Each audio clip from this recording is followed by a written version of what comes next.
ఆ రాత్రి గాలి గర్జిస్తోంది. మెరుపులు ఆకాశాన్ని చీల్స్తున్నాయి. అనయ్య గదిలోని అద్దం ఒక్కసారిగా మెరుస్తోంది. ఆ అద్దం సాధారణ అద్దం కాదు ఇక. అది ఒక హోలోగ్రామ్ స్క్రీన్గా మారింది. అందులో కనిపించింది ఆమెనే. నేను 2070 సంవత్సరం నుంచి మాట్లాడుతున్నాను. ఆమె భవిష్యత్ రూపం అలసిపోయిన కళ్లతో చెప్పింది. ఆమె వెనుక కూలిపోయిన నగరం, ఎర్రటి ఆకాశం.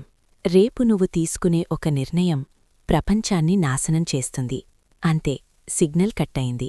గది మళ్లీ నిశ్శబ్దమైంది. అది కలా లేక నిజమా? రేపటి రోజు అనయ్య ముందు ఒక పత్రముంది. ఆ పత్రం ఆమె కలల్ని నెరవేర్చే అవకాశం. కాని అదే నిర్ణయం ప్రపంచానికి ప్రమాదమా? ఆమె కలం పట్టింది. ఒక్క క్షణం ఆలోచించింది. తర్వాత ఆ పత్రాన్ని చింపేసింది.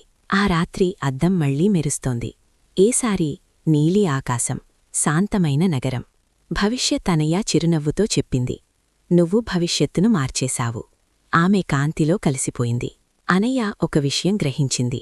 చిన్న నిర్ణయం కూడా భవిష్యత్తును పూర్తిగా మార్చగలదు.